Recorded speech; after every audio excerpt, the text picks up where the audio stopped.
Yeah. Know they gon' feel this shit. I said, let me know when she's ready. Yeah, I know. Yeah, nah. Yeah, I got you now. Anyways, listen, you're hearing my voice this week. You're not hearing Jabari's voice. People's like, yo, what's going on? You guys breaking up, or you guys like, what's going on? It's almost the same thing as like what happened to Taj. No, it's definitely not the same thing that's happened to Taj. You know what I'm saying? She checked out, but me and Bari are just making loud travels. You know what I mean? We got to get our ways in, but we also got to keep the content going. You feel what I'm saying? And then today I'm joined by my brother. I forgot your name for a second. I'm not his brother no more, apparently. But because you know your V-neck sweater throw me off. Listen, guys, I'm back. Jerry is back. Said, Jerry, I will be here next week. This is the week that I'm back. So, exactly. Jerry's here.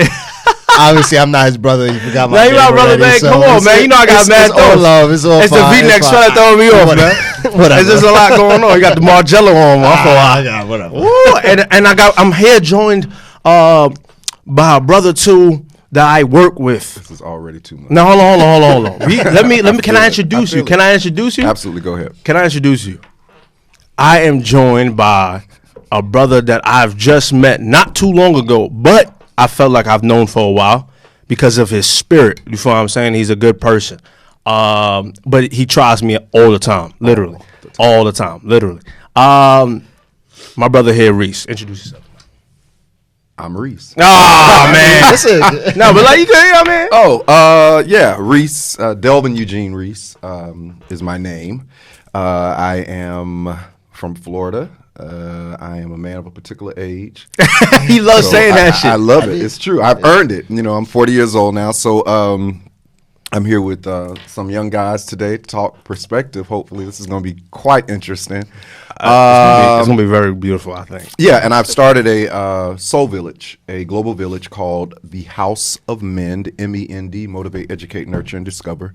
And this is for all people, and I could go on all day about it, but the bottom line is intentional love, period. That's it. Lovely, you heard there. Intentional love. Yeah, man. Jerry, how you feeling? I'm good, man. No, You all right? I'm good. I know you got to be all right with that sweater, man. No, it's not about the I sweater. love the sweater, by Thank the way. you. I want to Thank put that you. on the record. Yeah, I know. We know you love it. You know you love the sweater. I Thank you. sound like the sweater too. I felt like I said it. I felt like I said it. appreciate The sweater is just like, you know what I mean? It's different. It's Listen, so guys, obvious. it's just different for him to see me like this. Yeah, with the V-neck sweater for It's sure. a weird vibes I'm going through. I don't know. I'm testing my spirit and going through. That's what it is. Some weird vibes, some fashion shit. I like it. The golf hat on. You know, Stranger Things sneakers and shit like that with your white chinos. That's white chino? Yeah, I got some crop chinos. Got some on, crop so chinos. I'm going through a different stage, you know. Oh, you know, of you know, I got a line, so man I'm got doing this. accessories and shit. Oh, yeah, Hold I up, got boy. accessories. I've been had this. So. You been had that? I I had never seen this. that. Some lady gave me this on the train. I liked her spirit and stuff. She was just. I gave her like $1. Oh, okay. She gave me one for me and my girl. You got a wife. She Okay, gave me one. Make sure you got. No, you got a wife. None of that crazy stuff. But thank you, Reese, for the compliment. I feel like I complimented you too. You did, but you came in with hostility. Nah. And then again, you. But you know we bros. Bros gotta get. I gotta get at you first. Then I gotta give you a compliment. I like it. Yeah, You know what I'm saying? Thank you, though. This is in Living Black.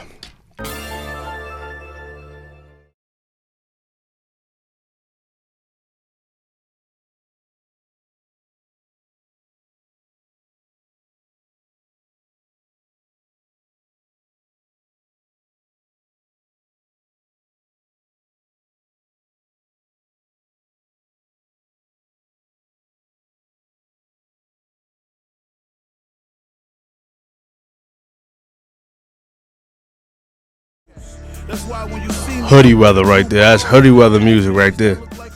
Styles P.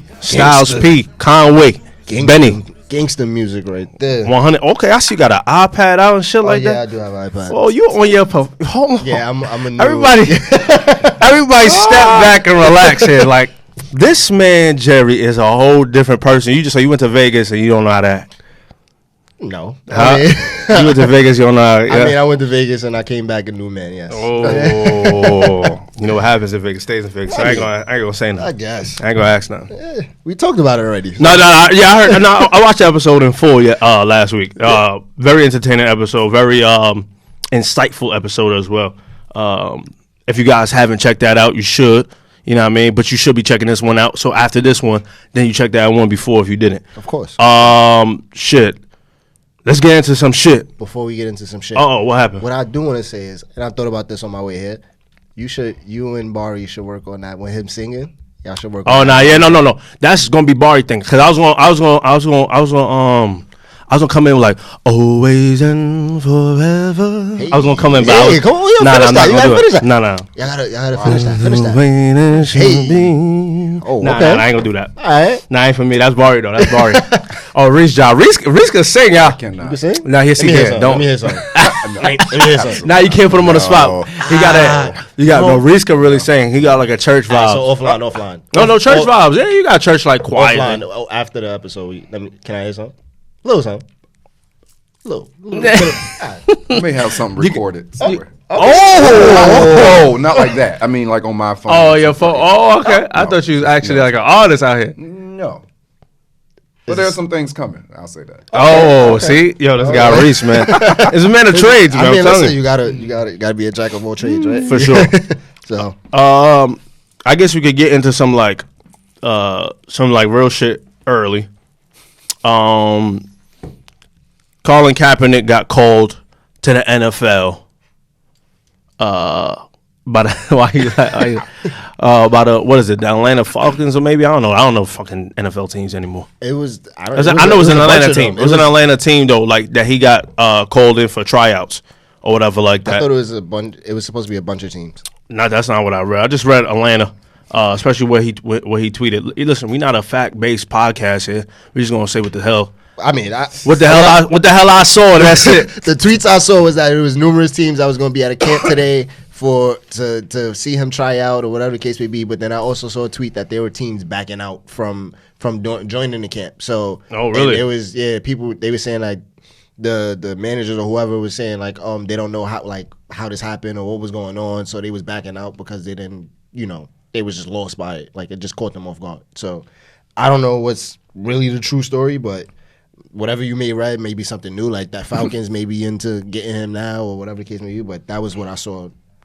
This week? That was coming out this week, right? Yeah. Point is, the man was excited for it. He was. I'm just getting word from my representatives that the NFL league office reached out to them about a workout in Atlanta on Saturday. I've been in shape and ready. I guess it was like a workout session for Atlanta. So for the whole NFL, whoever picks him up, picks him up. Mm-hmm. Okay. It says sources over 24 teams to attend Colin. Okay, Kaepernick we'll work out. Okay, I've been in shape and ready for this for 3 years. Can't wait to see the head coaches and GMs on Saturday. Now, I had a problem with seeing this because I feel like after 3 years, the team, the whole NFL obviously blackballs you, and they didn't want to pick you up even when they had all these bum ass QBs in the league and shit like that. They didn't want to because you had so much controversy around you, but it was for a good cause. You feel what I'm saying? Mm-hmm. NFL love to like hide or stand with people that are NFL players that are abusers, that have like drug cases, that like that just do like the most terrible shit. They stand behind that shit, but won't stand behind a man standing for justice within the black and brown community regarding police brutality. So you understand that it's a corrupt league. So why would you like it's like getting away from the system. You understand how it works, but then as soon as they want to take you back in, you're like running for that chance. I don't understand it. Even if it's your passion, I get it's a passion. That's his passion. And I get it though. I get that, but like Jabari always says, like when your passion outweighs your beliefs, like what would you, like what I mean? What do you do? What do you do? Yeah, I mean that's true. I mean, it's tough. I mean they've been bashing him, shaming him, like keeping him like away from the NFL for the longest, and then it's now like you want to give him that opportunity. Like, what caused it? And we can say that Jay-Z probably had a big part in this, of him getting this chance to get in there. But now it's questioning what was he really standing for this whole, police brutality and Kaepernick, right? Kaepernick. Now that's probably going to be in question by many. Like, we were just behind you, against the NFL and all this other stuff, but now you want to go back and go back to them. Like, what's the reason? What were we really standing up for? So, Well, I guess my question would just be, I can get both sides. Well, I get it all, actually. But this is just a question that I pose to any martyr or anybody that want to stand out and represent something or make a statement. How long does the public want them to be the forefront of it? You know what I mean? This man has sacrificed 3 years of his life, and now he does get another opportunity to go back to what he's passionate about. And at the same time, police brutality is still going on, but is it okay for him to go back? You know what I mean? And I guess my thing is like, yeah, you know what I mean? He's sacrificed, at this point. And again, it's a job of his. It's not only just a job, it is his passion. Right. But on the flip side, I could see where this could be very like a cat and mouse type thing, where they're about to kind of run him, in the sense of, we're going to give you this little come and practice. We want to see what you got anyway, what you still have. Talk to Mike. I'm sorry.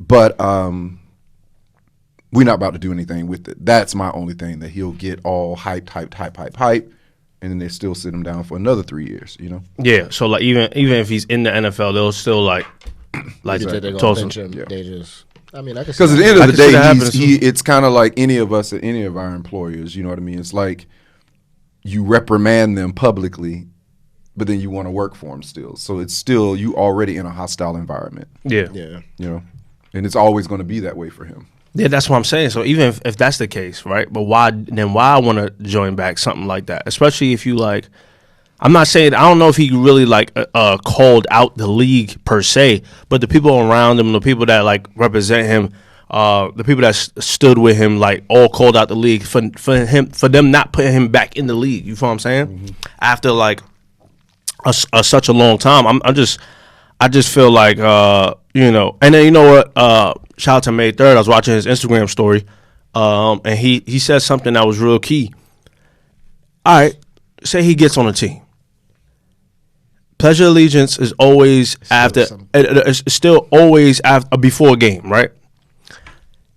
If we see you right hand, Yeah. that's a problem. If you don't kneel, right? But same, that's my thing. If you don't kneel, then everything that you stood for and then like did for that whole 3 years all went to the trash. Not well, like for him personally, not like that movement per se, but everything that you like stood for, stood against for you, and for us, like everything that we thought about you, all goes to trash. It does. If you don't kneel, It does. you should still kneel. Is my thing. I just don't think that we should like. I don't think he should do it anyways. I feel like I know it's your passion. So that's another thing. That's why I was like, I always preach this. I was like, yo, we gotta create our own. People like, oh, that's difficult. That's gonna cost money and stuff like that. Well, listen, nothing comes great without sacrifice. So I feel like obviously it'll cost money, but there's a bunch of black billionaires out here. There's a bunch of places that we could go to that like we go to Africa and then create our own league, put Kaepernick, you know what I mean? Like stuff like that. I'm not saying it's going to happen, but I'm saying like if this happens again in the near future, we can't have this happen again where Kaepernick feels like the only way I could play out my passion professionally is by going into a racist corporation. You know what I'm saying? It's just not right. You know what I mean? So if we do build our own, he doesn't have to feel that. You know what I'm saying? We have options now. Yeah. And I will say this on the flip side of what I said earlier. I think, too, it is a great lesson to because I think what this is going to identify for us is, was this his passion or was it a stunt? Publicity. Oh, you talking about him standing up for something? Yeah. Okay. Because now, again, as you said, it's like bait. Now you running back. So it's almost like, okay, I'm wore out. Y'all, I did the stunt, did the kneel thing because I thought that was going to catapult me another way. and it backfired. Backfired, yeah. So now I need to get back in here. Now I'm going to take whatever they have, because you're right. I never thought about it like that. If when the Pledge of Allegiance come, all cameras are going to be like, what is he going to do? What is he going to do? Yeah. But then at the same time, what team wants to deal with that again? Yeah. You know what I mean? Because Exactly. if you choose him, you already know this is the stance that he's about to make. Yeah. So, yeah, this is going to be interesting to see how this kind of plays out. But the danger of this is that we're going to see his real intention 3 years ago. Yeah. That's true. It's gonna be exposed. That's true. It's gonna be And I exposed. think that's a learning lesson for all of us, is that, I think a lot of people, especially with social media and things like that, we get these urges to represent something, but it's really not our conviction. We just trying to catapult ourselves. It's a pride, it's an ego thing. And pride and ego will always, 3 years later, will come back and test you again and show us who you really were. So this will be interesting to watch. Explain that a little bit more deeper. What's like, that? so like, it's like, Let's So- just oh, say, that's- let's say allegedly that this was always a ploy. You're right, I'm yeah. going to stand up, police brutality, because I'm going to see it. Yeah, they're going to probably shun me for a year. I got enough money to take care of that, but then I'll start getting deals. This will happen. Maybe there were other people that agreed to be a part of all of this, that they're going to help me, but then it backfires, and you're sitting for 3 years, and you only get one endorsement, and now what? right. Where is this going to end? And truth be told, I care about police brutality, but not enough to sacrifice my life and my passion. So now I get an opportunity to go in this door by the same people that I shunned, and now they're testing me, and I'm being tested. And I think now we're going to really see, see. if police brutality was the deal, and if you're still passionate about that, stay away. Yeah, right. I thought this is what I thought you meant with like people like glorifying people that we shouldn't glorify. Like we should like, obviously standing with Cap is cool, but then we never knew like his true intentions. He never really spoke publicly enough for us to understand his stance on things, or like how he feels with the current climate right now and all the other stuff. I mean, we heard him when he was in the NFL and stuff like that, and that's probably what got him obviously kicked out. But we never heard like, a proper stance. And I think our problem is, and we was having that discussion with like calling everybody kings and queens and shit. Don't open that up. No, but let's open it up. Let's open it up because no, because he's like, well, like, let's not go with the lordship thing or something like that. I'm not talking about that. You're not ready for that. No, It's hold okay. on. You weren't ready that day. Hold on. It's No, okay. hold on. Okay. No, We're going to get into that. We're going to get into that. We're going to get into that. No, but we're hold going on. to get into that. Okay, We're going to get into that. Go ahead. Okay. Lordship. No, it's deep. It's deep. But anyway, calling everybody kings and queens, I guess, like, without them calling somebody a king and queen, without them really doing their, what did you say? Like, without them doing. Well, there's a process to Exactly. queenship. Yeah, There's right. a process to queenship. And I think as a community, particularly the black community, we are quick to say we kings, we queens, but everybody can't be that because there's a price. And Right. most people don't want to sacrifice to be in that type of authority. Exactly. What I find interesting in the black community is that we like to take on that authority in terms of name, but not walk it out. Yeah, and don't yeah, want yeah. to be held responsible. So in this case, Without this actions. is a kingly moment. Yeah. A king would separate himself Self from a that group shit. Yeah. and say, I'm making a stand. Yeah. And build an army from Yeah, that. exactly. And stay consistent to that. A Yeah. king will not Do this. sacrifice and do this. In my mind, I'm not saying he's not a king, but in I my know, mind, I agree with you, though. he would not then go and acquiesce and say 3 years later, because now there's a drought, is this. No, let's build my army. Yeah.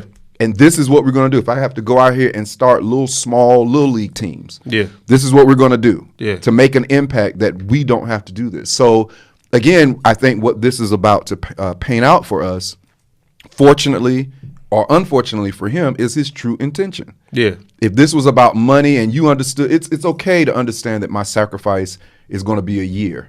If I do this, it's going to put me down for a year, but it's going to blow me up in 2-3 years and I'll be the face of this. Yeah. And that don't come to pass.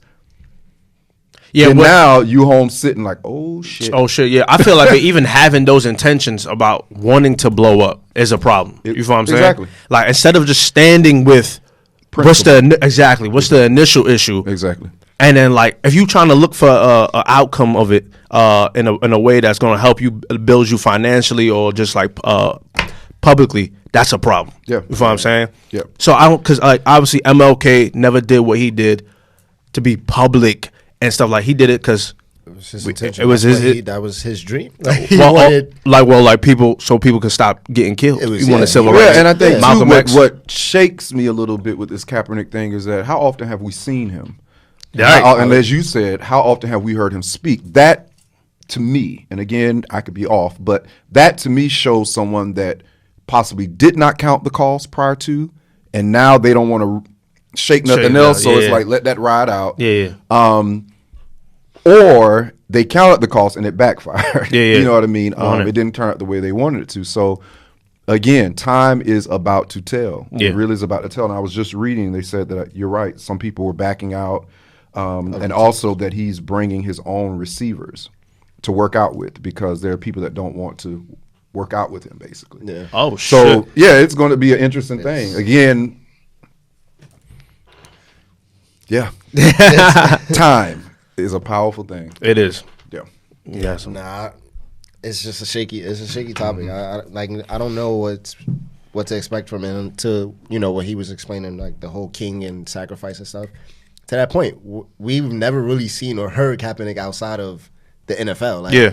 I've seen probably him in the community once. I've seen probably on social media, and then he came out and got the Nike deal for some reason out of nowhere that they gave him that. So it's like, what else was he doing for the community? Like, he could have started his own little league team. Could have started a little something. He could have did something. But Probably got like his own little corporate, like his little raising money for something or something like that. I mean, not everything is necessarily always on social media, It's not, but I yeah, feel like it's but- always good for us to see that, especially from people that, especially like if we stand behind you on something, like yo, that was a good move. Let's stand behind you. Now we should see what you do publicly for the culture. You know what I mean? For the community, for the black and brown. So, I mean, now and it bolds a question like when you talk about kings and queens. gosh. No, I'm saying no for real though. I'm joking. Go ahead.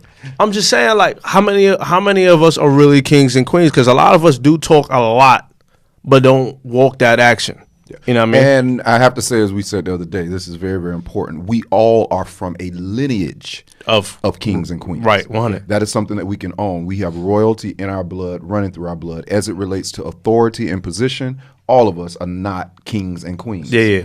It's not. It's not, yeah. And that's okay. Yeah. You know what I mean? It takes other people to run the kingdom, which goes into lordship. But I'm not going to get into that because you don't want to talk about that. No, I never said we didn't want to talk about I want it. to hear about this. No, go ahead. Go into it. Well, Go into what it. I was at work. I was playing inspirational music, as he would call gospel I call music. gospel. So I think that kind of threw the conversation in good. terms of spirituality, because I wasn't thinking spirituality when we were talking about this. What I was saying to him overall was that I think as a culture, we have no problem, as I just said, owning king, queen, so forth and so on. We started this. We originated this. I don't think that's our problem. I think, and even other cultures clearly understand our power, our creativity, our ingenuity. They understand that, hence the reason why they've made all the plots and schemes they have to steal it. But then the question is raised, how did they do that? That's when the question of lordship comes in. And what I said is that we as a culture do not understand lordship. We do not understand submission. We do not understand someone leading the way. And we will push you. You a king, Kaepernick. You a king. Go. And then we'll sit back and let somebody drown because we don't want to follow direction. That's what I was saying, that lordship, we don't understand hierarchy and understand following people. And if we look throughout history, Martin Luther King dealt with it. Y'all were fighting him. Yeah, fine. Malcolm was fighting it. Garvey. Yeah, the white people and all these other races were fighting. But a lot of them, their opposition in the beginning was our own culture. Yeah, 100%. So that's what I was saying, is that we don't understand as a culture lordship. We have all of the wealth, the riches, the creativity to make other nations stop, turn, and come and lock us up. But we do not have submission. We do not know how to understand how to come together like this and then submit to one man and let him run his thing. And then at some point he's going to submit to you and you're going to run your thing. And we all buy in to these kingdoms. That's our problem. And that's what I was saying. Lordship.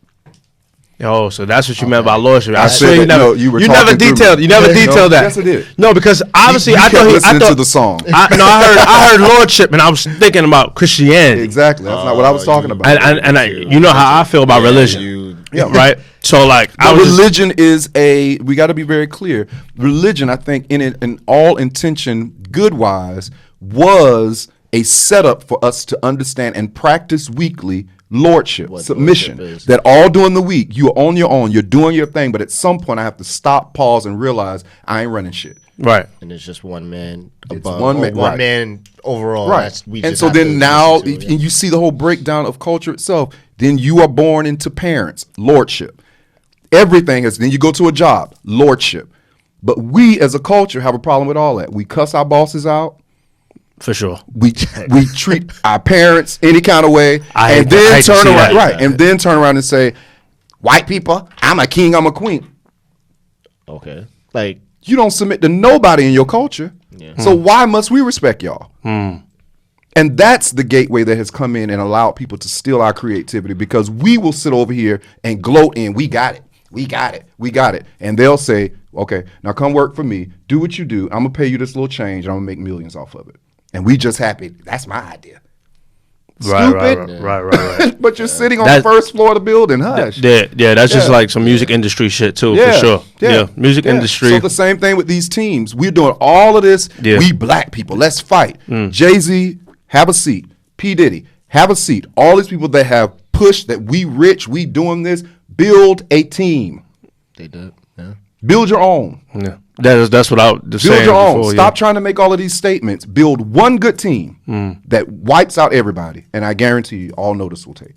Then they're going to come now trying to get people from your team, whether y'all kneeling or not. or build an organization. Exactly. That's, But again, you got all of these wealthy people, the Oprahs, the this, the dot, the dot, the dot, lordship. They have no problem running their own kingdoms. But who's going to lead out something like this that will transform the world? yeah, It's a problem in lordship. yeah. Submission. But that's the problem. I don't think that's what I know. Me and Barry and Taj and our old like OTC and shit. Like we had these discussions plenty of times where like we don't really have someone that could do that. You know what I mean? Like you have, of course, like the Sean Kings, you have the Minister Louis Farrakhan's, you have the Umar Johnsons and stuff like that. But they're not like what MLK was. I would look at MLK as Marcus Garvey or Stokely. I would look at those guys as like kings. You feel what I'm saying? People that will like say what they want to say and then walk in that walk, and knowing that I might not come out on the other side, but it's something that needs to be said. And queens like Angela Davis and stuff like that. I think, yeah, we lost our way. I feel like 100%. Like that question that you asked me. What was the question again? Yeah, I wanna hear this. Are we detrimental to ourselves?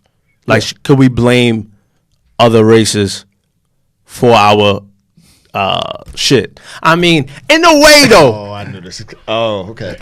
In a way though, right? The system is still fucked up for us to do fucked up shit to each other. But I could side with you on we know better, but don't do better.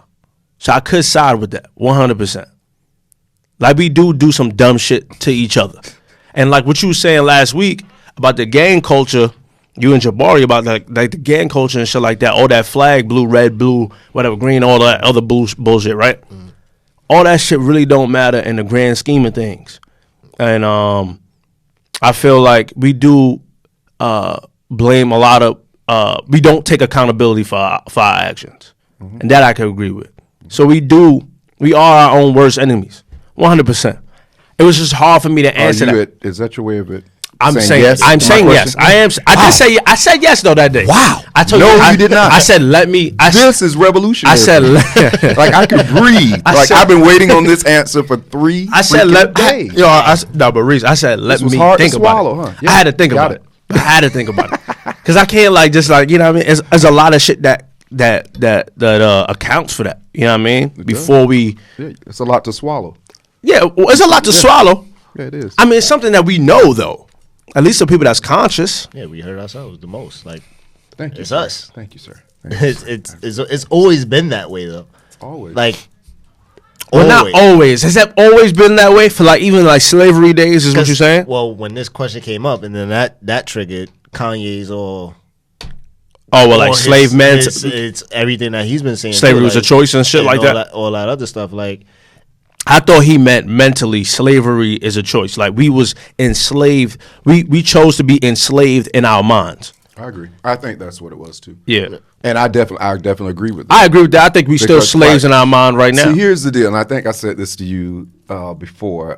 I take In Living Black.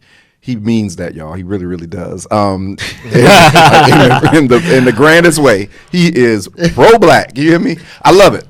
But my question and a lot of our conversation, I'm always shook by people that have a vehement passion. I'll say it like that.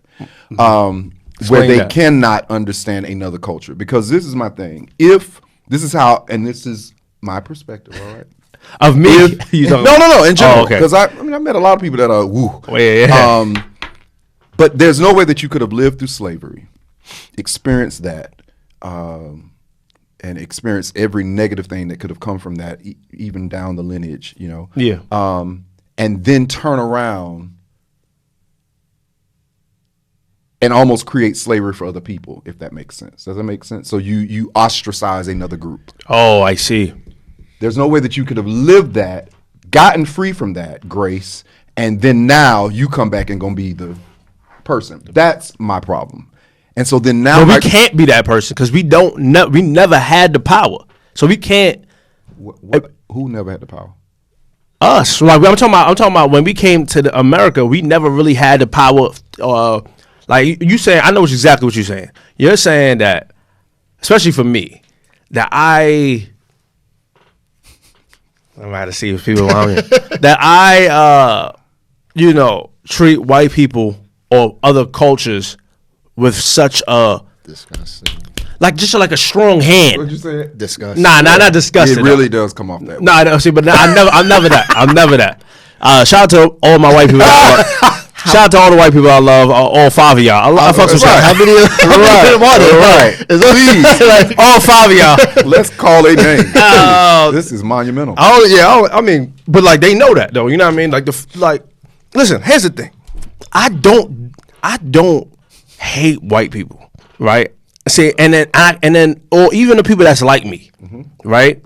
It's not about hate. No, there's some black people that do hate white people, but we still can't be like racist or put white people in that box that we were in because we don't have power. We don't have the power to fire them in a mask or like in a mass production. Like we don't have the power to like do like fuck their shit up, fuck their community up. We don't have that power. They though have the power to do shit like that. Police could still vandalize the neighborhoods, could terrorize the neighborhoods is the better word. They could do a lot of bullshit to us. They could stop us from getting jobs. They could do that. That's a form of racism. That's a form of systematic power that we don't have. But can I ask a question? What? I don't agree that they can do that.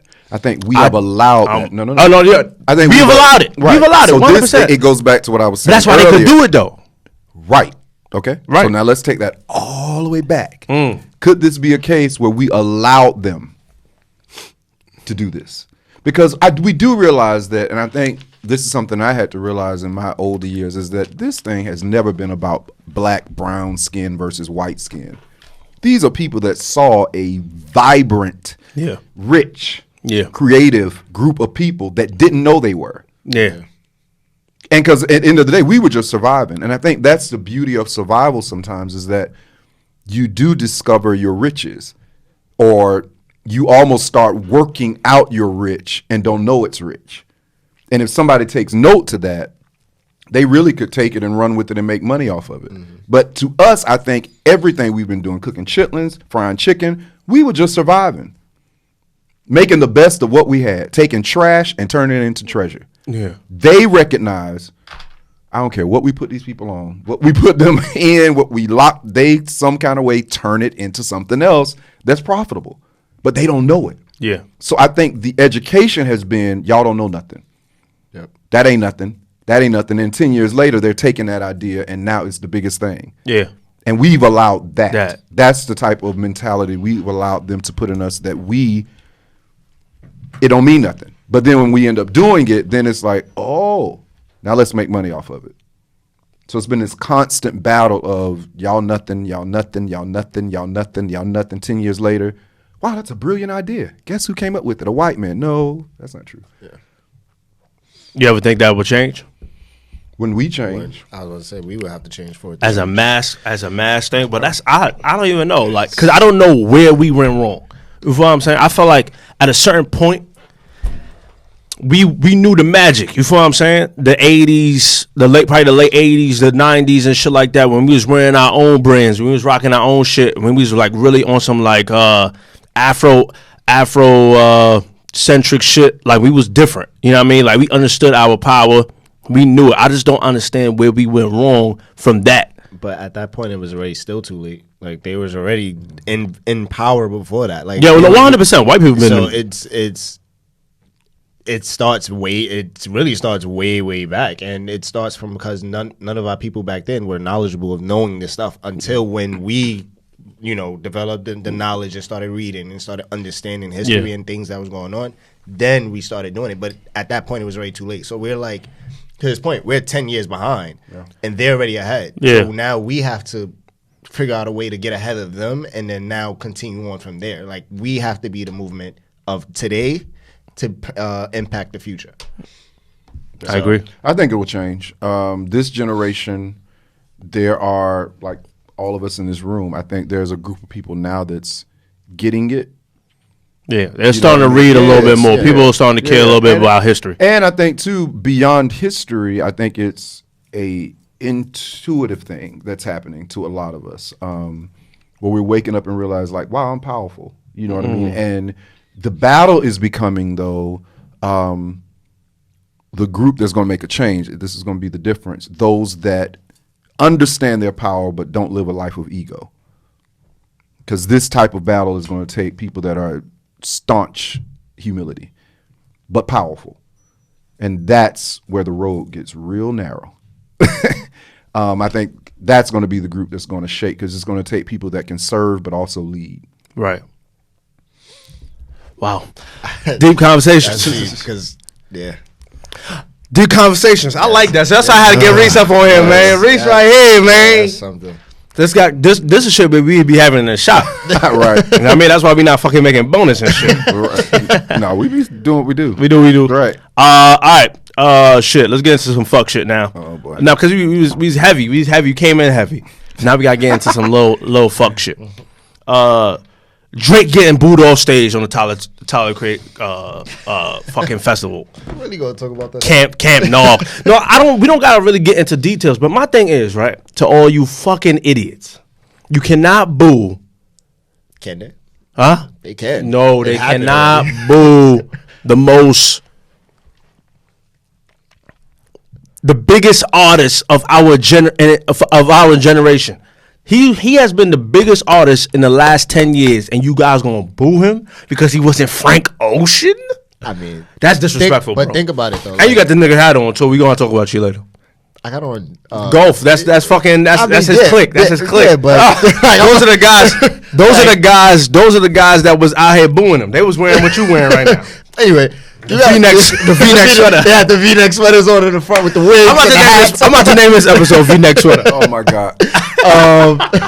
You gotta think about it too. Like these guys were they were hyped to really see Frank Ocean, and I know that Tyler didn't announce that Drake was gonna be there, and it was just like a random surprise. They really wanted to see Frank. When was the last time Frank Ocean was on stage? Well, Frank Ocean doesn't perform often. I think he performs probably the 10 times in the last whatever. So for if I see a headline And this goes back to me even being in Vegas. When I saw the headline, Oh, I went Travis because Scott. of Travis Scott. Yeah. Travis Scott announced that he was injured, and then like we out there, and then the next day they announced Future and Metro Boomin. Which was fucked up. That was fucked up. That's a different level, though. Because one level. is messed up because he ended up performing at his own shit. Yeah. Cool, I get it. But you could have still came and did something like he could have just walked around. Like just walk around. That's all we wanted. Like Right. people would have still did what they did.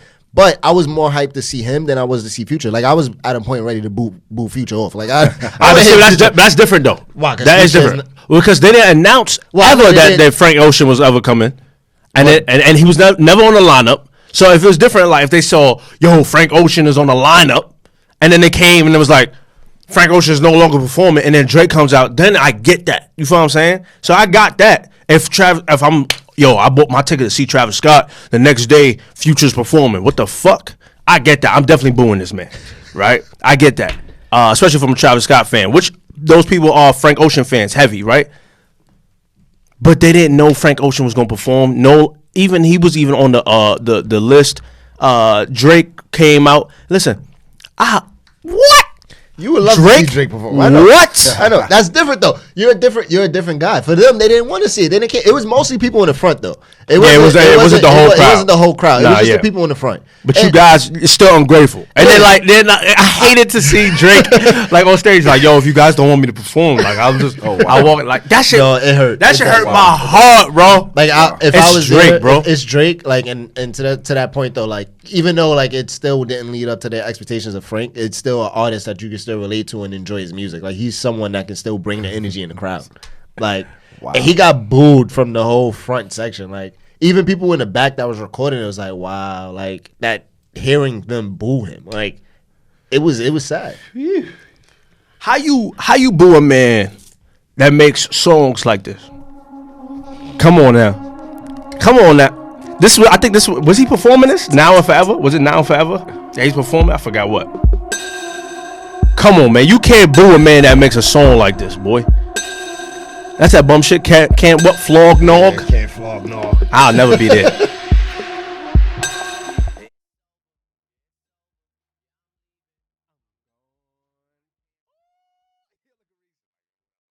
Drake.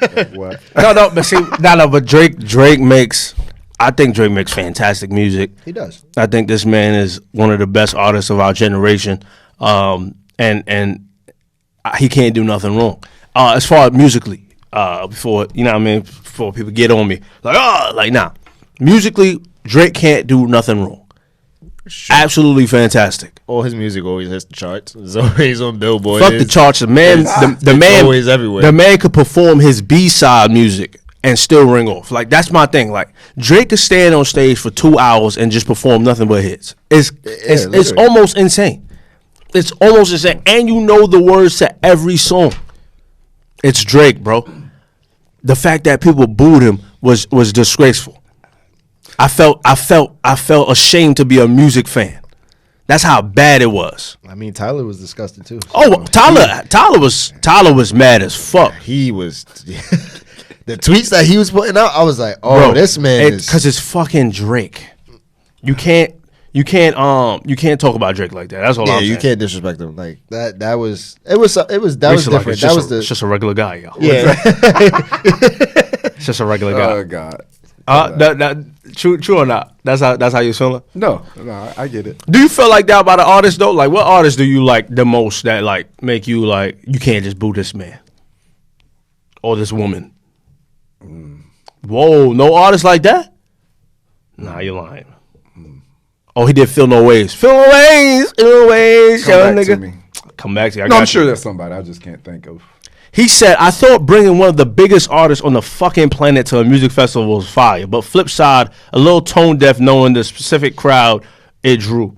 Some created a narrative in their head and acted out like assholes when it didn't come true, and I don't fuck with that.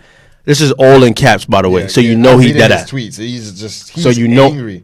He said this nigga did Feel No Ways song. No, the Feel No Ways song is beautiful. Also, mostly everyone was having a great time. Those shits in the front. When you don't even finish your shit. When you those shits. He didn't even say shithead. He said shits. Those shits in the front area were the ones being mad rude, which I can see why, but nah, fuck that. Y'all represented me and flog to my guests and made us look so entitled and trash. And you know those niggas that was in the front, they was all whites. Those are the people that come to flog knock. Shit, it's not, no, for real. No, for real. Like, but for real. Okay. I've never, like, I wouldn't go to flog knock. I don't know. I'm gonna be honest. I would never go to flog knock either. What was the lineup on that? Because I don't think it was a bad lineup either. The type of drugs that was probably. It's like acid and mushrooms and shit. Oh my God. People slapping each other. Well, it was Tyler the Creator. He was the main headliner, and then he had question marks on who the next guest was. Oh, see, so people thought it was Frank Ocean. So yeah, where did they get that from? That it would be Frank Ocean? Because Frank Ocean was a part of their clique a long time. Odd Future. Let me see that. Yeah. So they assumed. They did. They did. Yeah. Yeah. Well, I mean, it's a great lineup. Like if you look at it, it's her, Daniel Caesar, Juice WRLD. Okay. But I would never go. I'm gonna keep it a buck. I ain't mad at this list. I probably would have went to this one. No, I'm not going nowhere near that. I ain't mad at this list. I would have definitely did VIP for sure. Yeah. Y'all talked about that last week, and I completely agree. Here's the thing, y'all. I'm going to be just as bougie as these niggas. I will never be general admissions in any festival. Don't ever invite me to general admission. I'm too good for that. Yep. VIP, please. VIP. Bathroom with an AC, please. Thank you. VIP, super VIP. Fuck, I look like only doing those. Reese, have you been to? I feel like you've been to Afropunk. Of course you have. I haven't actually. Oh shit! I want to go. Oh yeah. wow! I haven't either. What the fuck? To be honest with you, no. Don't get me wrong. I've had the opportunity to go here, of course, several times. Yeah. But I said that I wanted to. My first one, I wanted to be in Johannesburg. Yo, that's funny, bro. I was gonna go to the Johannesburg one that's next year in February, I think, or January. I was gonna go, but I'm not gonna speak on it. I was supposed to go. If I don't make it this year, then I'll just go to New York. But I wanted to experience it in Africa. You should. That's a great. I think it's next year though. So like you like if you could. Possibly. Yeah. Yep. I think that's a great idea, 100%. But like, Afropunk is a beautiful representation of like. I heard it's really good. It kind of lost its essence of like what it was supposed to be, because it was like free and then like it had just like artists you never heard about. But now it's like it's big, but it's it's just different. But I like how Afropunk represents us. But anyways, the lineup is not bad. The lineup's not bad, and but I'm just not gonna do general admission. I would do VIP for sure. Solange, YG, Brockhampton. Okay, yeah, like just some. Oh, Summer Walker. Now we. Oh yeah, no. Yeah, I'm not. Yeah, I'll pass on. We can get on that Summer. You're not gonna get on Summer Walker. She's trash. Okay. She did it at Do you listen to Summer Walker? Vegas. I don't. You don't? She did it in Day in Vegas, so I'm not surprised that she canceled her tour. Oh, she played on. She was in Day in Vegas. She was there. She came out for I didn't go. No. Oh, you didn't. Oh, okay. We asked someone, okay. and they were like, yeah, she came out and she did like 2 songs or something. Her mic was messed up or something like that. Oh, I heard about that. Then she went to the back. And then she was singing some songs from the back, and then London on the Track came out. Was like, "Oh, sorry, they messed up, whatever." So she's not gonna finish her performance or whatever. Yo, that's crazy. That's trash. That's trash. That's terrible. That's horrible. They saying that they. I doubt that they messed up. I doubt. But even if the mic was like a little bit messed up, like now, I guess we won't get into this shit right now. Might as well get into it. Might as well. She's trash. Damn.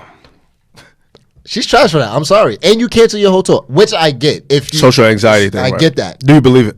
I don't believe it though. Yeah, I've seen her just wilding on recently on IG, right? On her man. This is my thing. And then I was watching Joe Budden's podcast. He made a great point. Introverted people find it hard. Like Instagram and Twitter and stuff like that are probably the best things they could do for introverted people, because they could finally be social without being social face to face. That made sense. It does. So I couldn't shit on her for the IG necessarily. Maybe. But it is also a platform for introverted people and an opportunity for insecure introverted people to act out. So what you see is far from what the true person is. True. And so I guess that that's why I was like, I don't know, yo. Like, cause I had a strong ass take when I saw her video, like, yeah, guys, I was like, I ain't gonna lie, y'all. Listen, fuck it, we could get raw on this podcast. I was like, this bitch bullshit. Like, she lying. She lying. But watching Joe Budden's podcast, I can't front. Like what you just said. You could be a certain way on social media, but in real life, like you're just a whole different person. So she could really be trash. Nah. No. She could be really suffering with social anxiety. No, I get it, and I understand that. But it's still trash. But does she need to cancel her entire tour? Like, but social anxiety is a real thing, though, right? She had like how many dates left on her tour? Like 10 dates. But apparently she's still performing. No, she's performing like the major venues. Exactly. Yeah. You gotta go to the major venues. She gotta get the bag. She gotta get the bag. Major, like if you really dealing with an issue, then you canceling the whole thing. Then cancel the whole thing. Don't just go to your back. But you know why you gotta get your bag. You know why she can't though, bro? That money, bro. Because and she got paid back to people that her label. She got paid that label back. Some of them are getting their money back. Oh, 100%. The ones that she's not doing, yeah, of course. But still, like if I'm going through something, I'm not gonna do anything. I'm gonna deal with my issue first before I go into something else. I got a video right here, actually. I just want to say that I really, really, really appreciate anyone who genuinely loves my music, plays the fuck out of my music, comes to the shows, comes to the music. She gets me so mad watching her. Supports me and really love and accept and respect my personality. Unfortunately, I'm not going to be able to finish this tour because it doesn't really coexist with my social anxiety and my introverted personality. But I really hope that people understand and respect that at the end of the day, I'm a person. I have feelings. I get tired. I get sad. And it's just a lot. Welcome to being a human. Everybody gets tired. Everybody gets sad. Well, what you guys say, Reese? Shit, it's just amazing. I think your show is probably driven to creatives, right? Yeah. And this is a plea to all creatives. Can't wait. I love to hear this. Because it agitates me. One, and we can go back to Colin Kaepernick, count the costs. Yes. Yes. Count the costs when you're nobody, when nobody knows your name. Yes. And when I'm saying counting the costs, take into account who you are and your whole person, be it mental illness, be it sickness. Take all of that into account and you face it first, because it is not you cannot demand now that you allow yourself to be thrown to the public for us to understand everything. Yeah. Because at the end of the day, there is no way that you become this big. They didn't find you in a bathroom, then throw you in front of a big group of people. Yeah. You've progressively stood in front of people. That's why the world knows you now. Now don't draw back for us for whatever reason and say social anxiety. Heifer, what have you been doing? Like, who have you been standing before? Like, what's the difference? Yeah. And again, I understand that could be true, the anxiety. But don't make it our issue now every time you don't want to do something or there's something that needs to shift in your career. And don't ride something out now and want us to understand that I'm a normal person. We understand that. But you're not normal because you have more pictures, likes, money, all of this than all of us. And there's a responsibility to stardom. Yeah. Period. Yeah. And I think if I could say anything to creatives, myself, take account for all of you now and make that be a part of your brand. The good, the bad, and indifferent. If once we were introduced to you, we should have been introduced to your social anxiety. Y'all, I only do small settings, period. Yeah. That's it. Yeah, period. 100%. I agree. That's why she's that's what I was saying too, because I feel like there's a lot of artists that suffer with social anxiety. Kid Cudi suffers with depression and all these type of things, and he still goes out and do what he performs. And he doesn't do like large tour dates either. Like he'll do like 10, 15 shows, right, or whatever like that. I mean, she had like a huge tour load, but like my thing is, you got Party Next Door, you got Bryson Tiller, you got these type of guys. They knew who, like to your point, they knew who they was coming into the game. Exactly. So they knew that, all right, Bryson Tiller, I just saw Bryson Tiller's face 2 years ago. You know what I mean? With Trap Soul, when he had Trap Soul, that damn album, that man obviously really suffers with some shit. Like he not really trying to be seen, right? He knows he barely does live shows. I mean, you shouldn't because your performance is trash. But that's a whole different conversation. Oh, my God. No, Bryson Tiller's performance is trash. 3 years ago, we what was it? 3 years. Made in ago? America. I don't know where we. 3 or 4 years ago. I fell asleep on that motherfucker. Oh wow! I went to sleep. Literally sat on the floor. I sat on the floor and went to sleep. Literally, while he was performing. Wow. He was By performing. far the worst performance I've ever seen in my entire life. Love the man's music though. Okay. Man's music is phenomenal. He makes good phenomenal music. Just a terrible performer. And I understand because you suffer with shit. Like you're not really trying to be on the stage. Party Next Door suffers with that, all that. Like these guys, probably even Frank Ocean. These guys do not do performances. They don't do major tours. Know who you are when you come into this game because, like you said, you do have a responsibility once you get into this type of stardom. You know what I'm saying? I just don't like to make excuses for like artists. Like don't make excuses for yourself. Like this is what you wanted to do. Right. So just do it to the best of your abilities. Right. Or then and like. Lay out all the guidelines. You know what I mean? Like, I heard she was doing meet and greets and shit like that. I was too much for her energy. Like, I saw Shorty perform with Usher and it just looked terrible. I could imagine. Right. Man. She doesn't do anything. She doesn't. It looked terrible. She was on her phone. She was on her phone singing, bro. Probably hilarious. Sitting on a probably, but it don't matter. Like my thing is like, know who you are. If the performing is not your thing, you don't gotta perform. I know that's how like most artists obviously make their music, not necessarily with the albums with the streams, but like if you gotta know who you are coming into this game, and that goes not just for like music, y'all, like just any creative. Like even like when I think about my line, like exactly, me, like I have like minor anxiety, like ever since I came out the hospital, like I could have lost my life when I was in the hospital. Like I almost died from pneumonia. So like even for me, I use my like that as a push for me to continue doing what I'm doing. Like that's how I use my negative as a positive. Yeah. I even I haven't got that checked out, but even with my father passing, like I sometimes I get depressed because of that. Yeah. So like I use all of that stuff to help me build up my character and who I am and put that into my brand that I have now to go and push forward for something that I want to do and touch other people. Yeah. So I look at it as always turn your negative into a positive. Like as anyone should. As anyone should. Yeah. So that's like for me, that's what I look at. And like for her, she can do that. Like we get that and understand, and your fans will understand that. Like, but like at some point, when do you still continue to do what you need to do, right? Yeah. Like she could have finished out her tours and she could have did.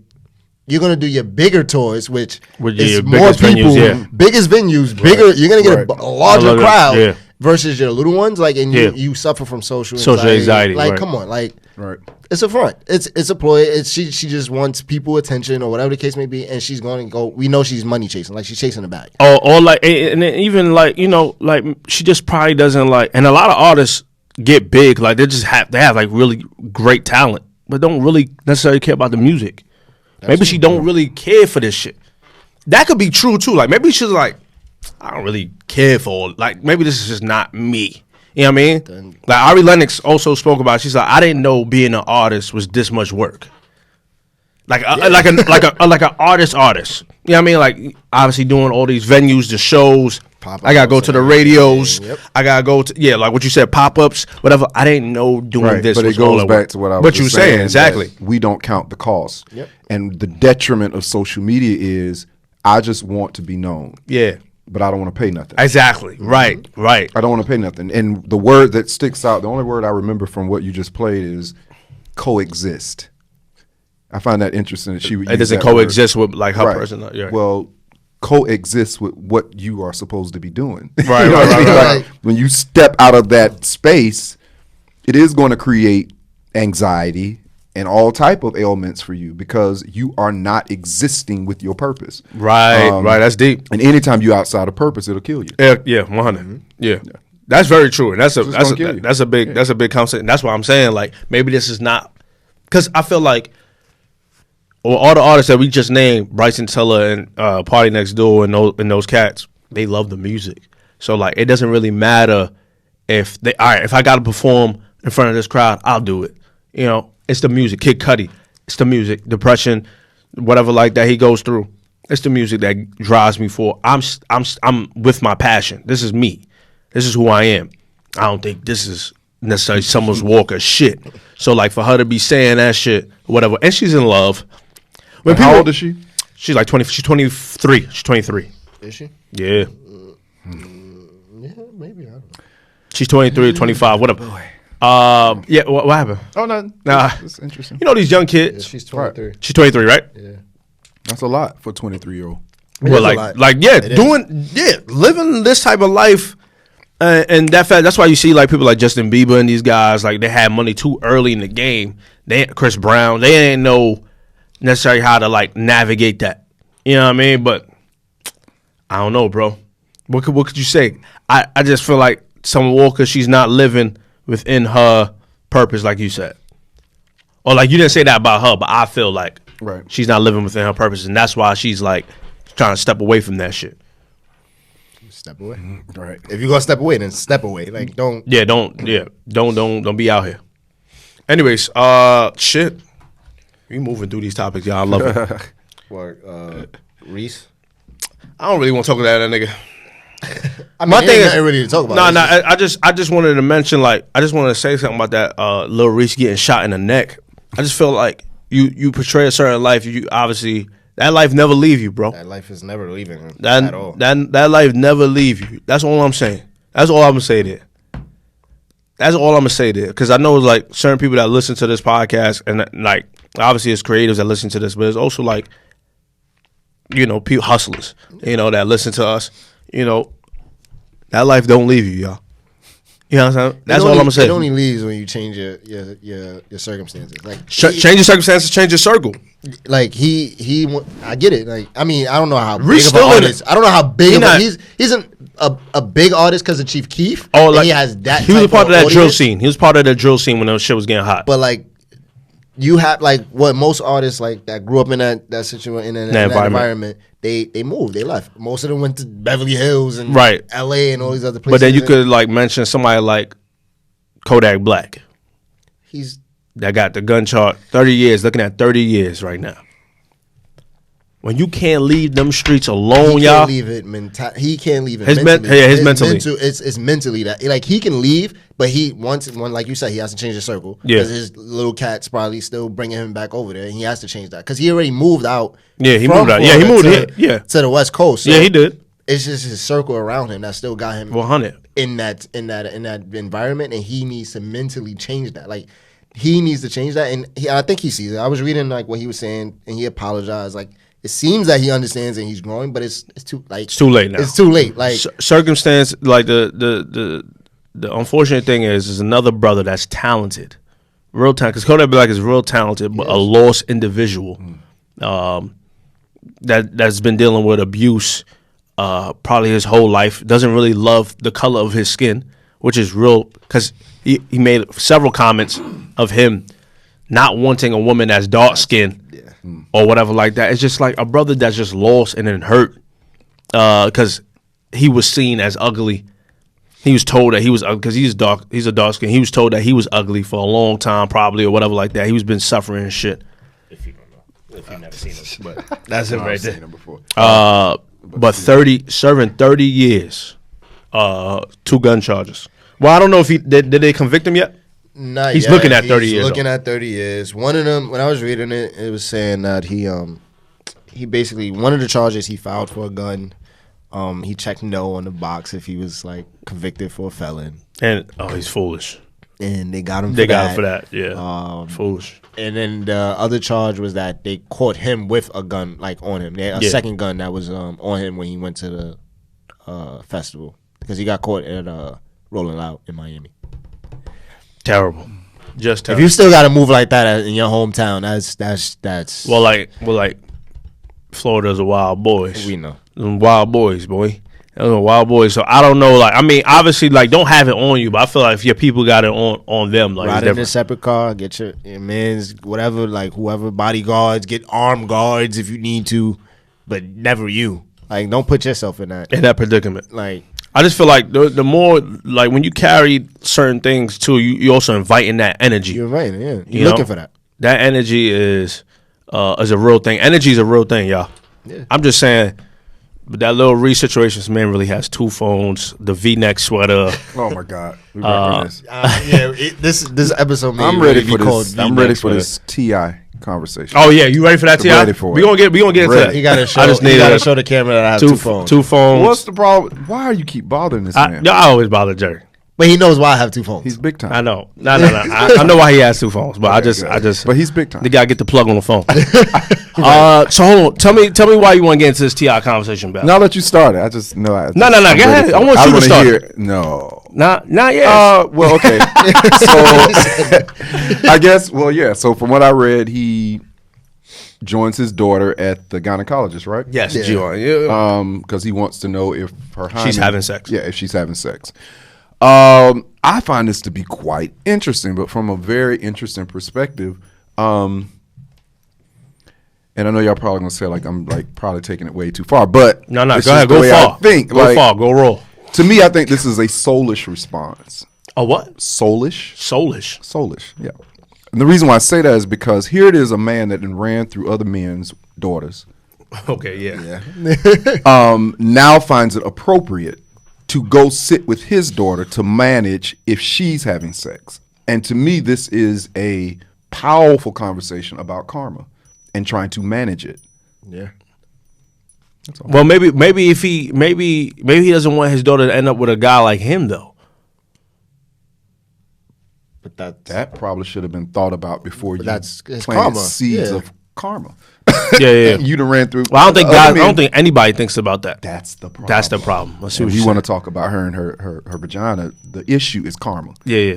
Because now you're so fearful that your daughter could be one Of the guy. Yeah. The woman. the women that you we're running through. running through Yeah. back then. yeah. Which So is now true. you I got mean, to which is stop true. your schedule to go and watch her vagina. Which That's crazy. is usually why there's a lot of fathers that's very overprotective because of Yeah, what they've 'cause done. what they've done in the past. Exactly. They've always want to Exactly. hold their daughter accountable, and then like they want to make sure that they grow up to be this perfect. They make it seem like this perfect little girl, and they want the best for them, which they do, but they do it the wrong way. They're doing it because they know for a fact karma is after them. If it may not happen to them yet in their lifetime, and they're trying to get to it, whether with their children, like make sure their children aren't going through it. But the thing that shook me about this was I think they were saying that I guess for his son they showed a clip younger than his daughter Oh, now yeah, he that out in he the was club.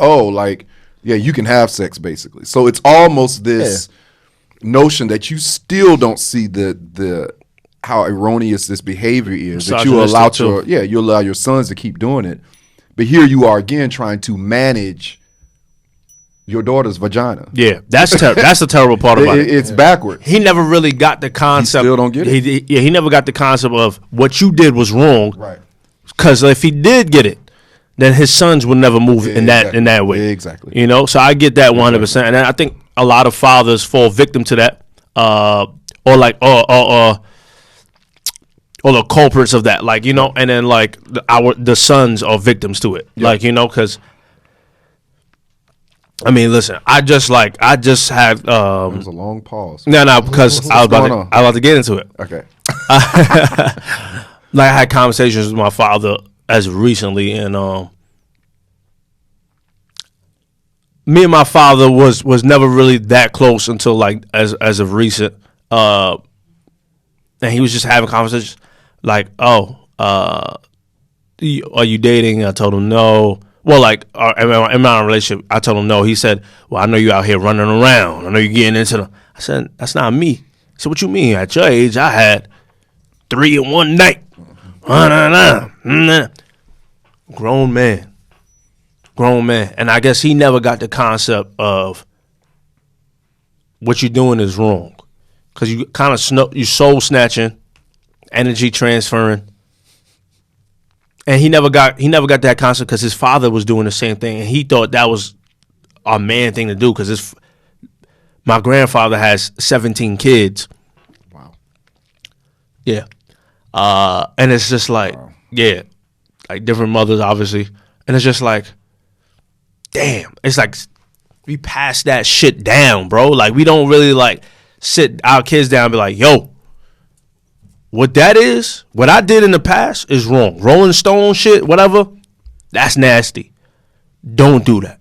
You know what I'm saying? Like we never, and listen, I'm a victim to it. I thought that shit was what it was supposed to be.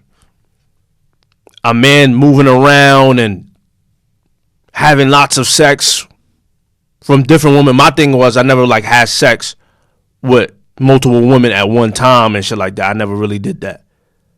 But I've had sex with a lot of women thinking that was like how we were supposed to be moving. Or like it's just whatever. Like I never put it into word, like put it into thoughts. Like, yo, I'm kind of like transferring my energy. This is someone's, like, it's almost like we think of them as an object more as a person, more as a soul. You know what I mean? And I think with T.I., I don't think even if he does get it, he never shared that information. And he should put that same respect to his daughter. Like, his daughter could do that. Like, when I have a kid, I just hope I don't have a daughter. But if I do have a daughter, I'm going to teach my daughter the same way I would teach my son. Like, look, you can have sex, but don't be out here spreading yourself thin because you are precious. Same way I would teach my son. Like, I don't think we teach our sons that enough. That you're precious. What you have down there is precious. Don't let any girl tell you, yo, you know what I mean? Like, yo, let's just have sex. Because it's never just sex. You feel what I'm saying? Right. But yeah, so like, that's what I would say. It's another conversation of lordship. Or the lack thereof. Seriously. Yeah. And we don't have fathers in our lives. We don't have fathers. We don't understand authority. And when I'm saying authority in this case, not only authority as a father, but authority over our common semen and the power of it. Yeah. We don't understand it. So that's why we kind of throw it around like it's nothing. Yeah. And I just got off what I need to get off. And I think the word you use is so interesting in this narcissistic community. Seeing the people as objects and not souls. So it's like treating people like toys. Yeah. You know? And in this case, again, now you're going to try to work your daughter as the perfect toy. So this toy y'all don't get to touch. Yeah. Because I know what y'all would do. But sons, go find more toys. Yeah. It's nasty. So, yeah, it's disgusting. It's toxic behavior. Yeah. Yeah, It's terrible. it is. You got some thoughts? Nah, I mean, I don't got no thoughts on that. I mean, y'all touched on it.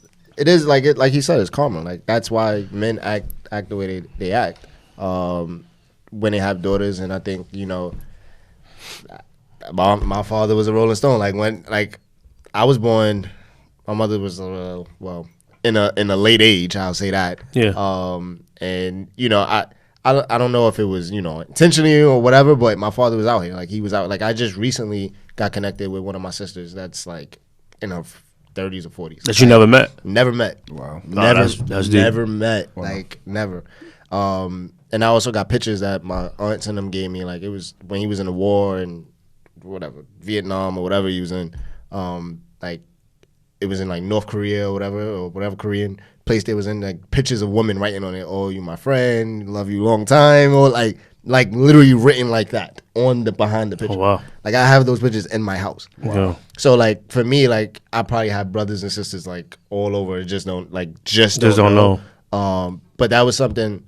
It's a gift and a curse. Like, my father, you know, passing away obviously hurt me. But then there's also like, if he was still here, what kind of man would I have been under him? And Yeah. to his point, like, lordship, like, what direction would he steered me in? Yeah. You know, and I've learned over the years that, you know, being out here is not the thing to do. Yeah. Like, I know. Like, I'm the first to like settle down. Like, Yeah, you're a lover boy. You're a I'm lover the boy. first to settle down. But like, if I'm single, You outta here. You outta here. It's sometimes hard. Like, Yeah. sometimes you know, you want that comfort, you want that person, you want that, but you're treating them wrong because you're doing it for the wrong intention. So Right. You're doing it for a selfish reason. Yeah. Versus you know, actually wanting to be with this person Or getting to know the person. and get to know them, or you know, want to build a household with someone. Yeah. So it's, you know, for me, if I have a daughter, I'm gonna treat her the best that I can, and I'm not gonna tell her she can't have sex. Right.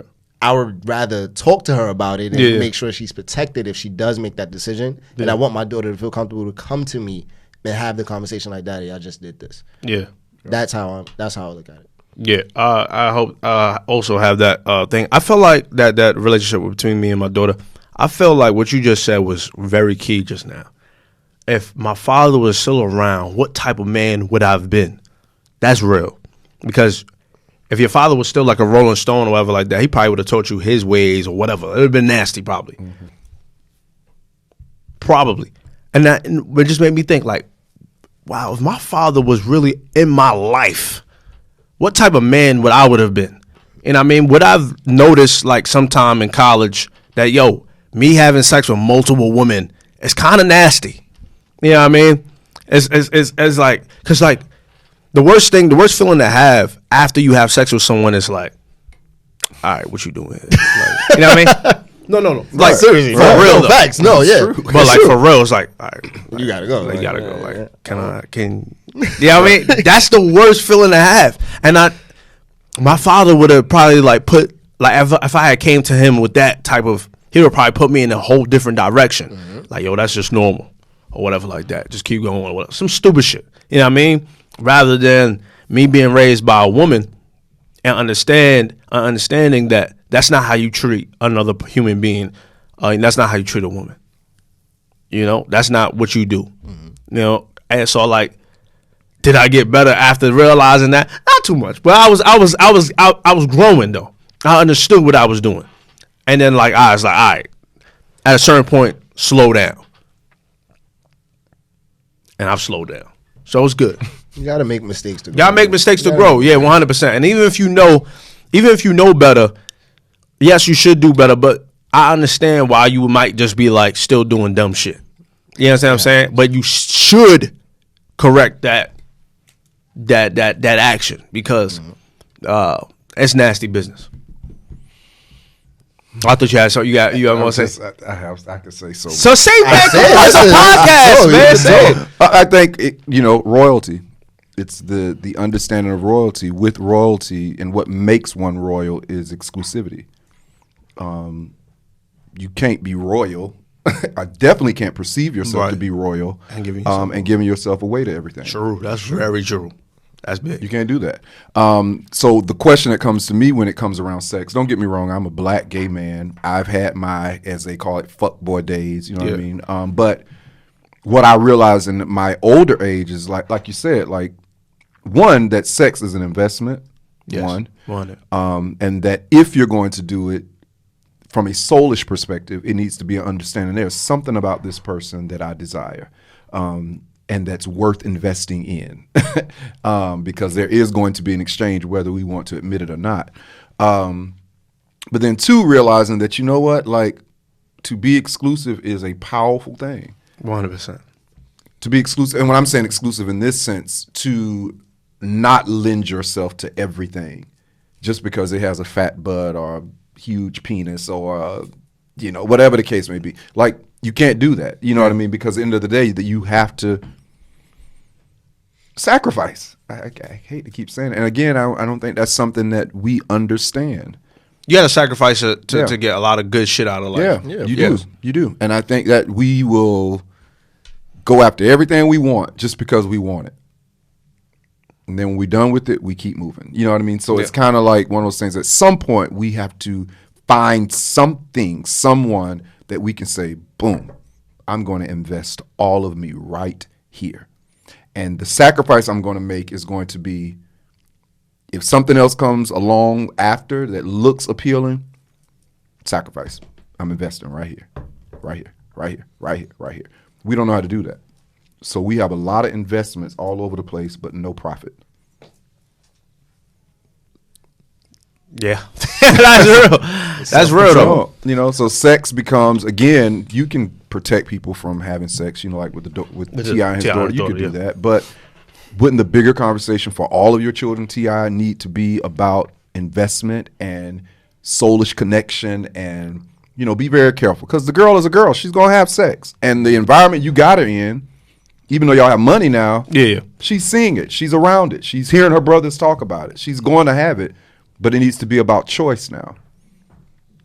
About exclusivity now. It needs to be about what's going to be beneficial. What can I give to somebody and what will I be able to also earn from someone else in a mutual exchange? Thinking about that first versus let me get my dick wet or let me get popped. We too grown for all of that. All of us, 20-year-olds, we all too grown. Yeah. We know too much now about sex too. Yeah. We Just toss ourselves like that. We too grown. Yeah, especially kids nowadays, they having sex real early and shit Yeah. like that. I mean, I lost my virginity at 14 and shit. Oh wow, fast. Very fast. I always knew you was fast. Yeah. How you knew I was I just fast? felt it. You think I'm a hoe? Are you a hoe? No. You Now, said this is being recorded, sir. no. Let's record. We recording. People gonna see it. Nah, people So gonna I'm see gonna it. give People you a gonna see it. pause. People Don't gonna- edit this out. No. People gonna see Do it. not edit. No, I'm People joking. gonna see it. They gonna hear it. Are you a hoe? No. Okay. I've never said that about you. Nah. You did though. You said No, I didn't. What I you never said called then? you a hoe. What you said about hoe then? You said something about hoe. If I ever slept with a hoe or something like that. What? Yes, you know what I'm talking about. He know what I'm talking about. He know what I'm talking about, man. I don't remember this conversation, but What did I say? It was me and Short. It was me, Right. you, and Shorty inside a shop, hot I shop. got it. And I asked you what now? You was like, if I'm a hoe, or No. Well, did we get an answer about that? Are you a hoe? I said no. Okay. Right. Have you ever slept with a hoe? See, now that's what he asked me. If I ever slept with a hoe, and I said I would hope not. I would hope not. I mean, probably in life, I'm not Oh, yeah. sure, bro. If you found out that you slept with a hoe, does that make you a hoe? No. Okay. No, see, but like, see, he's full of shit. See, but that's crazy. Why would that make you? That a was hoe? just a random conversation we had. Oh, okay. I don't know where that was going. But Because I felt like you called me a hoe because no, I asked you if you were a hoe. oh, You asked said me, no. but like it was mad random. Why he asked me? I was like, No, it wasn't. It wasn't random? Nothing I do is random. I can tell you that. So I don't remember where we were going with that. But hey, you've made it known today that you're not a hoe. I think that's amazing. what makes someone a hoe though? Oh, here we go. I think this is where we were going. Yeah, that's probably where it was going. I mean, to put in the words we were just saying, I think someone that is clear that I'm going in here to get what I need and to go. Right. I think that's hoish behavior. That's like hoish You behavior. go in here to hold somebody's soul. Like I'm just going in here to dig and get what I need and out. And out. So they are. See, that's, So now, that's are you a hoe? no, I'm not. Okay, are you a hoe? No, no. Okay.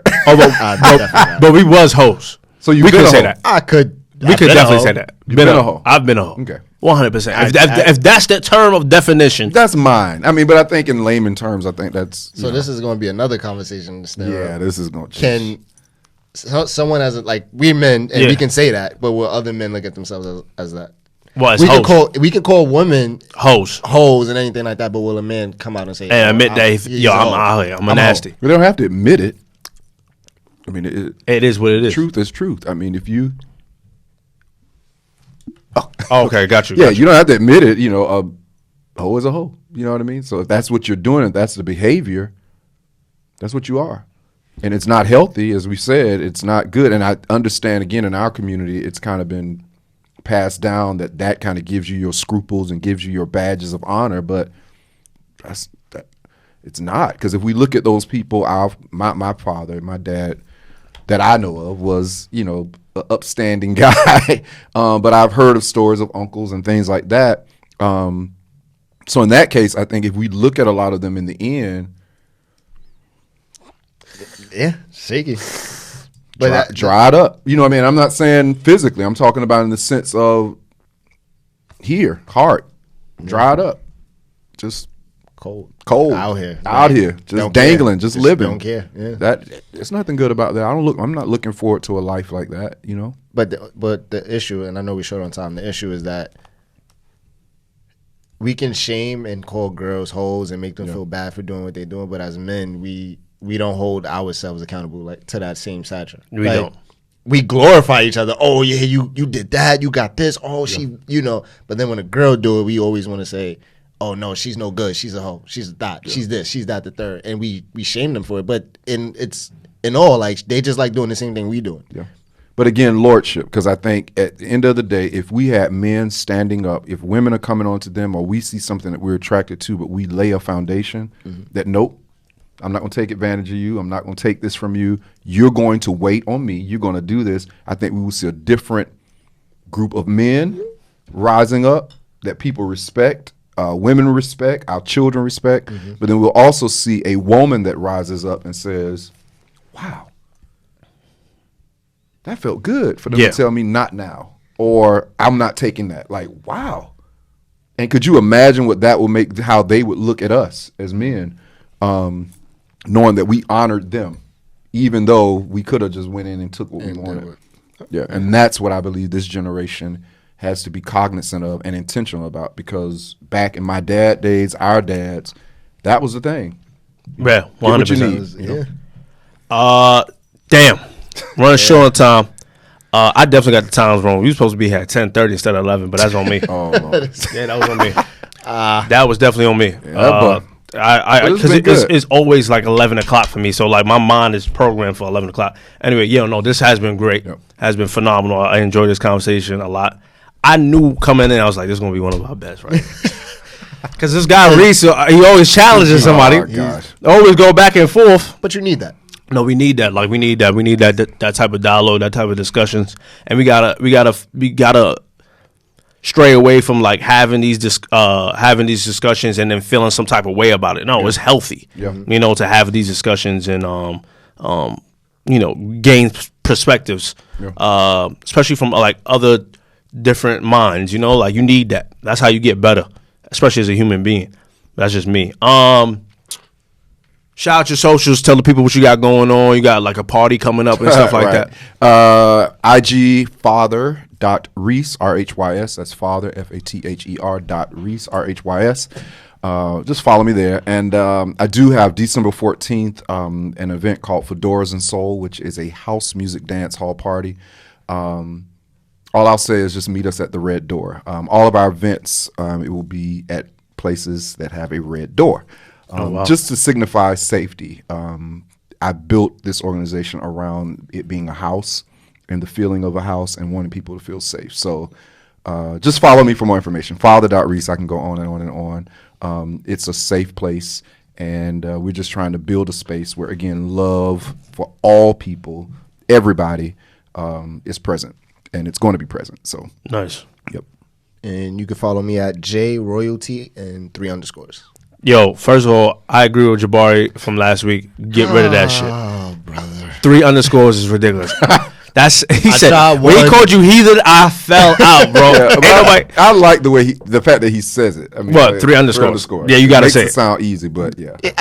I tried 1, it was taken. I tried 2, that was gone. So then you should have changed the whole name in general. Man. I might change it. Yeah, because I may go through another change. Because 3, you always love to change your IG name. Change my name. But damn, I'm like, bro, I can't keep up with this 3 underscores. When he called you heathen, I fell out, funny.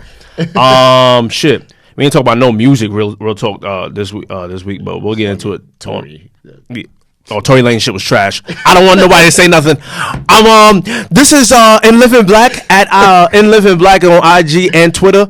At JD the Opinionated on Instagram is me. Thank you guys for. I hope you guys were listening to this right here, man. I'm talking about like really listening, looking deep within yourselves and gaining a new perspective on the other side. I'm gonna play something out of Dave East project because I fucks with that shit heavy. Godfather 4, Dave East and Nas.